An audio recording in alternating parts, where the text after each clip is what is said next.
G'day folks, Troy Dean here from WP Elevation and welcome to another episode of the podcast. And I'm super excited to have with me our feature guest this week, all the way from Canada, I believe, Larry Kim. Hey Larry, welcome to the show. Awesome, thanks for having me, Troy. Pleasure. Are you in Canada, is that right? I'm from Canada, like Winnipeg, but I live here in Boston. Oh, cool. So, nice. Awesome.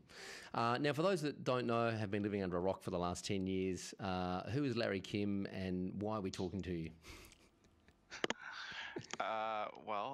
I'm known for, I guess, founding a company called WordStream. It's the world's largest pay-per-click advertising software company in the world. It's about 300 people. Millions of users, and sold to Net in July of last year for about 150 million. And this is working on my second company, MobileMonkey.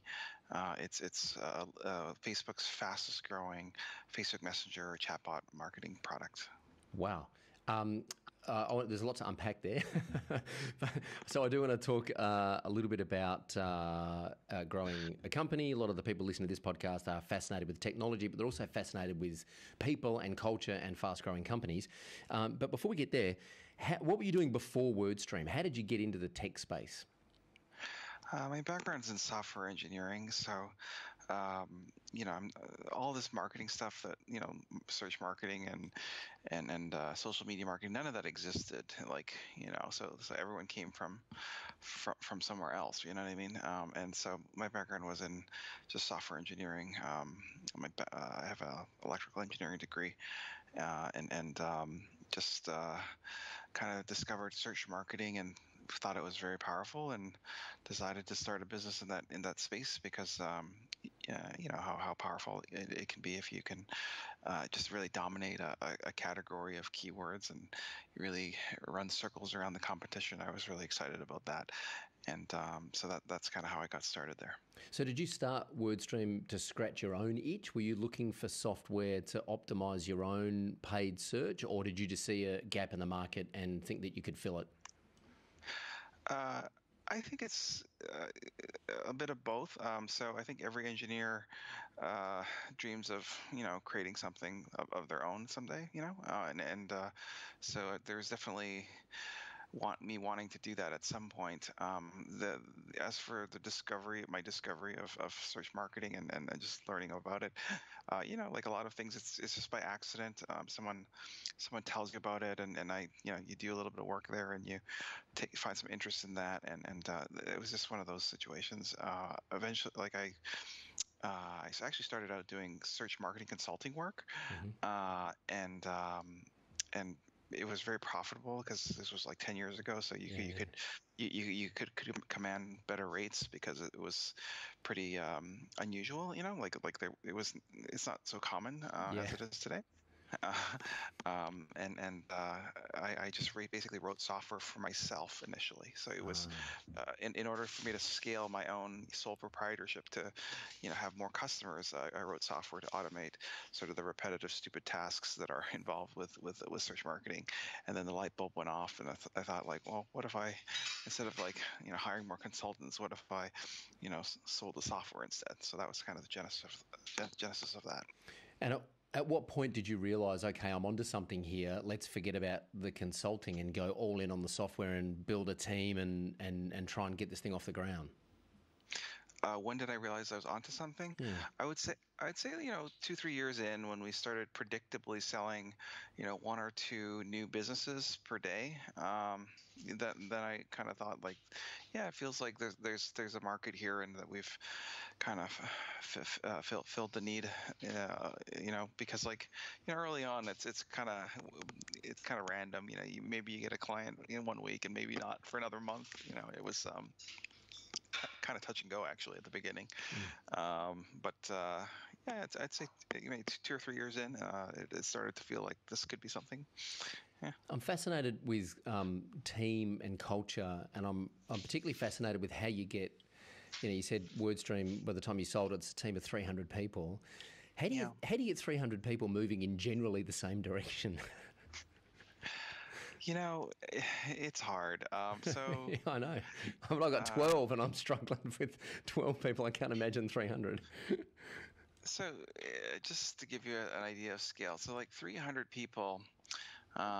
People don't stay at companies forever, especially if you're hiring younger people. Mm, Like an average tenure could be like 2-3 years. mm, So that means you're hiring basically 2 to 3 people every week, right? mm, Because you're both growing the company and you're replacing people who've been there for 2 to 3 years. You see what I'm saying? mm. It's an enormous number of people. Like especially like I started this thing out of a bakery, kind of just like working in one of those kind of you know it was just a place that had free Wi-Fi. Like um, but basically, how do you keep them aligned? I think it just you just have to have really good lieutenants. So your VPs have to be strong, uh, kind of operational, you know, people, as opposed to necessarily kind of the tactical, you know, grunt workers. You know what I mean? Like Yeah, yeah. early on, you're hiring all these magicians that can do very specific tasks. As the company becomes older, you actually need managers to manage those large teams. Like we had something like 70, 80 salespeople, 70, Wow. 80 customer service people. So you just need strong vice presidents. Yeah. How do you? There's a lot over the last couple of years. Vern Harnish wrote Scaling Up, which is kind of version 2.0 of Mastering the Rockefeller Habits. EO has kind of exploded as an organisation. Jim Collins' books are sort of back in the spotlight. Peter Drucker's having a resurgence with his books. There's a lot of talk about vision and values and mission, and a lot of people, particularly in small business, and I'm sure when you started out in the bakery, you weren't really spending a lot of time writing out your vision and your values on a Google Doc. You're probably spending more time solving engineering problems and software problems. But at what point does that kind of vision and values become really important in terms of attracting the right lieutenants and the right tacticians to the organisation? Oh, so that kind of stuff. It's extremely important from day one. Um, you see, when you're doing a startup, you really have nothing. It's just one guy or a small team, and so it's very difficult to convince people to quit their paying jobs and join you on this kind of you know not very well paying job. And so I think the way that you kind of get people to join you in the early days is by kind of projecting that really bold and audacious vision. In my case, like I wanted to be the world's leading provider of, search marketing software. I wanted it to create a, $100 million business here, and I thought, as a 20 something, like in my 20s, a decade ago, I thought that was like crazy. I thought that was like the biggest possible vision I could ever project. Looking back, I wish I had projected an even larger, more audacious vision. Wow. I think the key here is that I think your question is like how important is that vision and core values and stuff like this. Without this, you really have no chance of first of all attracting the right people to join your startup, because it's my theory is that you have to be so crazy with your vision, like so audacious, so delusional, that 99% of people who hear your pitch say will think that this is crazy and it's not for them. But maybe 1 or 2% of people who hear the pitch, they'll be like, sign me up. And those are the types of people, the only type of people who can actually make this a reality, and so it's kind of like a filter. What you're doing is you're kind of screening out, people who have less audacious, kind of personalities and characteristics, if that makes sense. Yeah, it makes perfect sense. When you start out in the early days, and you I think as entrepreneurs and as people, as creators, people who make things, we live for feedback. We put something out into the world, we get feedback, and that spurs us on to either make something better to get better feedback, or to impact more people. If we feel like we're onto something that's working, we want to just expand our reach. When you don't get feedback, though, which happens all the time, especially when you're first starting out, because it's hard to get attention, it can be very demoralizing. How did you stay motivated in those early days when, you're just trying to get traction? And I'm not going to pretend for a minute that it was all rainbows and unicorns, but when you're just trying to get traction and you're kind of just not getting much feedback and there's not much happening, how do you stay motivated and not just quit? There's different types of motivations, and I would say early on, I was definitely significantly motivated by like just fear of failure. So you raise a lot of money, so that means you're making promises to these investors. Like I had raised, over the course of the last decade, I raised about $20 million for this venture. But the first few years were pretty rough, and I was just really nervous about the first venture not working, because it's like that's kind of the key to getting investors for your next adventure. You know what I mean? So there was that motivation. Another one is just pride. Like when you start a business, you're really putting yourself out there. Especially a marketing software business, because like you're basically making the claim that you know how to help people to grow their businesses and stuff like this. And so like I just thought it would be very ironic or humiliating if if the company had any outcome other than success. Yeah, totally. So it's funny, you find motivation in all sorts of different ways, whether it's like the praise and thanks of thankful customers, or just the pressure and weight of kind of your situation. I would say the first three, 4 years of WordStream were extremely difficult.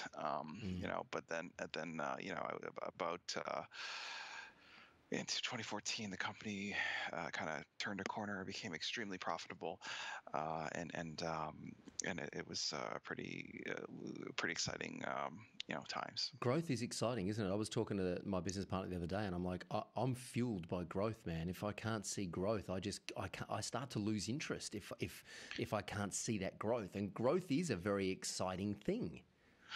Yeah, I don't know why. It's just you want the numbers to go up, and it's just a video game. You're trying to execute different maneuvers to make the numbers go up. That's what we're doing here. Yeah. What do you think made the difference around 2014 to get out of those hard years and for it to become super profitable? What do you think was the key factor there? Oh, it was just a confluence of a couple different factors that kind of converged all at the same time. We expanded our product offering into both Google AdWords and Facebook. So for the first time, I felt like this was a really defensible kind of pay-per-click advertising platform, whereas previously we were, very much focused on just Google. There wasn't. We supported Microsoft as well, but I never really felt that like they were like a significant enough kind of a multi-platform competitor to provide like significant value. So there was that. We the product was we had fixed all the issues, and just a lot of tailwinds, I guess, and good fortune. So I do want to pivot in a moment and talk about your new venture, MobileMonkey, which is very exciting. But before we get there, when at some point in WordStream, your job will have changed, and you're no longer on the tools. You're no longer engineering. You're no longer kind of hacking the thing together. You become, an owner of a company. You become a CEO. You've got lieutenants under you that are reporting to you. Did you miss having dirty hands and rolling your sleeves up and being in the trenches? Did you kind of end up being an owner of a business going, oh man, I just want to go back to the bakery and start hacking things together again? No, it's just like you have a different role to play, depending on the life cycle of the company. And I thought it was a really fantastic experience to have a chance to experience, starting at the very beginning, like just kind of from like a software engineering type roles, and then more product related roles, and then later, towards the end, I was mostly focused on marketing, just lead generation and that kind of stuff. I thought it was a fantastic adventure, and I can't think of another another more rewarding thing that you could dedicate a decade towards. Yeah. This is a meta question, but WordStream being a pay-per-click search, a paid search tool, did you use other avenues other than paid search to grow WordStream? It was mostly a content marketing machine. Yeah. So that website does, like WordStream.com does millions of unique visitors every month. Wow. Like it's probably like more than Moz. Like even though Moz is like a like an organic search company. Yeah. Like if you just Google things like AdWords or Keyword Tool and just see what ranks for those words, you can kind of see how we drove millions of visitors to that site. So largely content marketing, SEO. Very strong social presence. The online advertising is a part of that, but it's single digits. It's not the majority of the traffic. Yeah. What sort of content team did you have at WordStream when you when you sold the company? And what did the content team look like? It was very small. It was just myself and a blog editor, basically. So Wow. that's the great thing about content is it's very scalable. Like if you have the distribution channels and the emails, and the link building skills and all this stuff, like it pays enormous dividends over a significant amount of time. Let's talk about MobileMonkey. It's your new venture. For those that haven't seen it, we are going to put a link in the show notes, of course, to mobilemonkey.com. But what is MobileMonkey? What's the elevator pitch? So the pitch is that most people prefer communicating on messaging, yet most businesses are communicating with their customers via email. And so the idea here is that shouldn't you guys, businesses be adopting messaging to engage your customers, because it's significantly higher open rates and engagement rates. Like we're talking, 70, 80% open rates, 20% click-through rates versus, 5% open rates on email and 1% click-through rates. So it's like 100 times better. Yeah.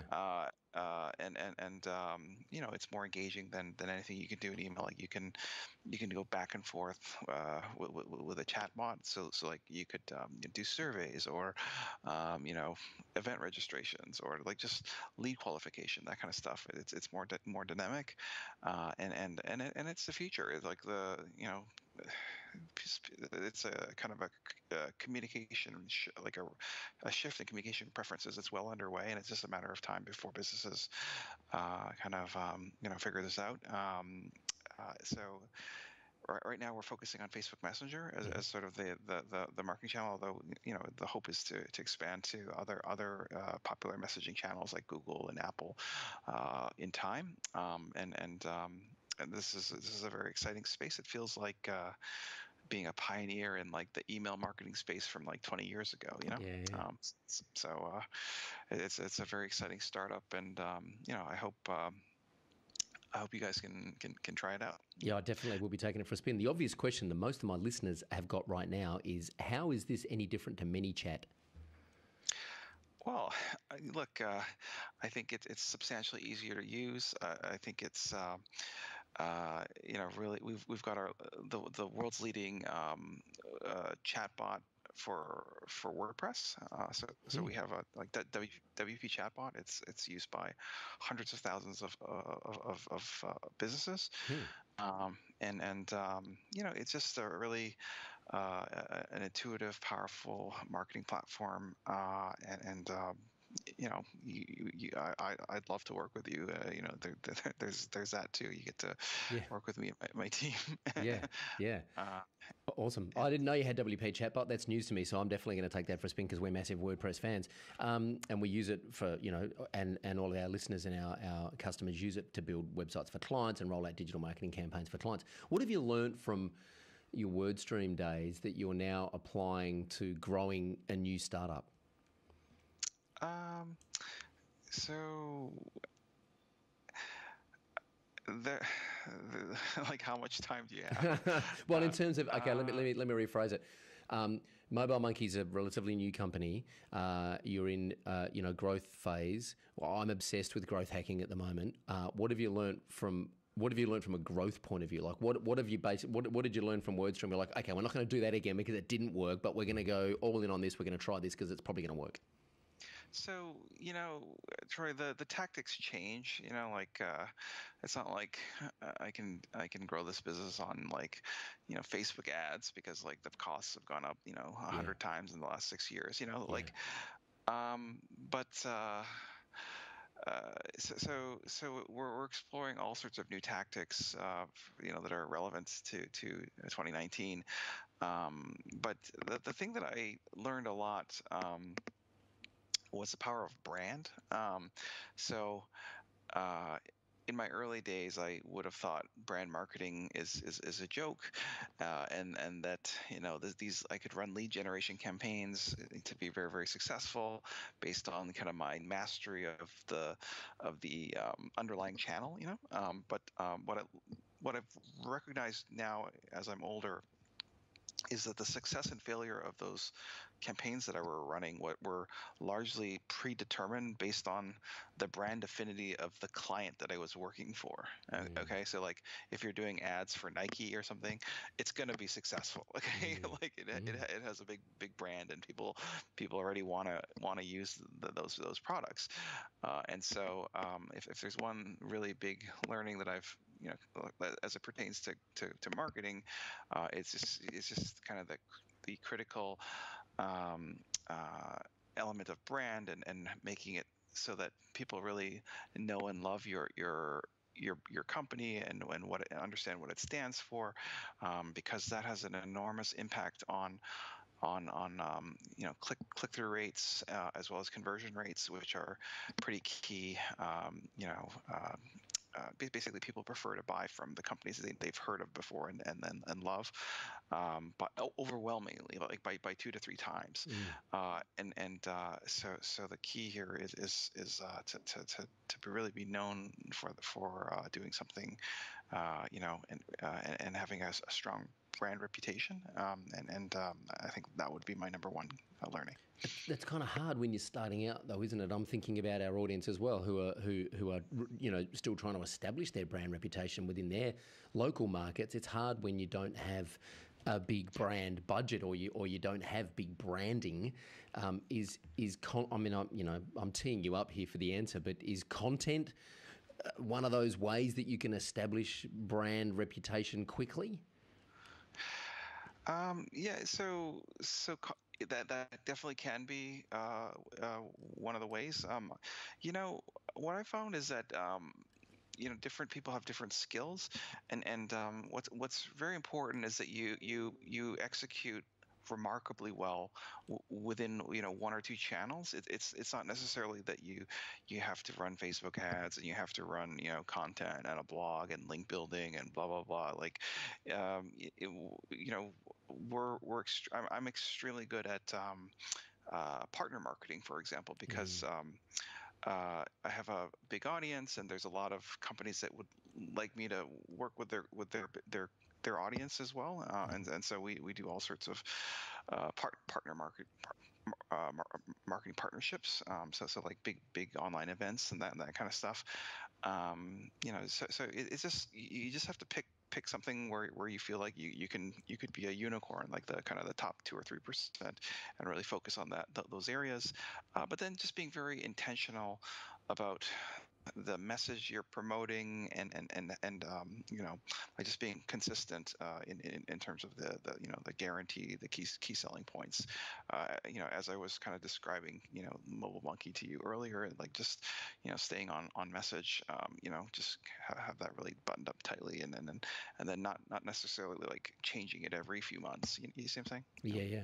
And actually, one of the questions I had here on my little cheat sheet was partnerships, because WordStream, as you said, started out as an AdWords platform, really, but then moved into Facebook advertising later on. How important, and I know the answer to the question, you've already answered it, but how important are partnerships? I know how important partnerships have been to the growth of our company, but how important are partnerships to someone who's just starting out and maybe doesn't have a big audience of their own? It can sometimes be intimidating to approach other people for partnerships. What are some of the insights that you can offer there that you've learned? So when I left WordStream, it was really sad because WordStream had a email list of millions of people, and it was very easy for me to do marketing because there's that whole flywheel of like, every time I do a blog post, it goes out to the newsletter, and so because that's the intellectual property of that company, I couldn't, you can't take that with you. So the way over the last year that I bootstrapped my new lists, like we're hundreds of thousands of names here. It was through partner marketing, and so I would do events with companies like Buffer or HubSpot, or literally, I would do 10, 12 events a month, and just would do these kind of lead sharing and co-promotion, those kind of things where it's kind of like a potluck where we both kind of work on this together. We're both gonna put in a lot of effort, and we'll both share the reward, kind of thing. Yeah. And it's like in poker where you're just doubling up. Like if you start off with like 500 names on your list, that becomes 1,000, 1,000 becomes 2,000, 2,000 becomes 4,000. It's a really great partnerships is an extremely leveraged way of getting your content in front of other people's audiences, I think that's I would say that was sort of my unicorn bootstrap for the last 12 months. And so these online events you're talking about are predominantly like an online training webinar where you're showcasing MobileMonkey to your partner's audience.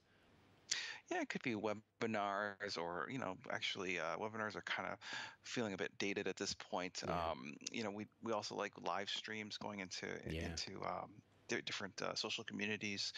We also do online summits where we invite like a dozen speakers to talk about different aspects of a kind of a featured topic.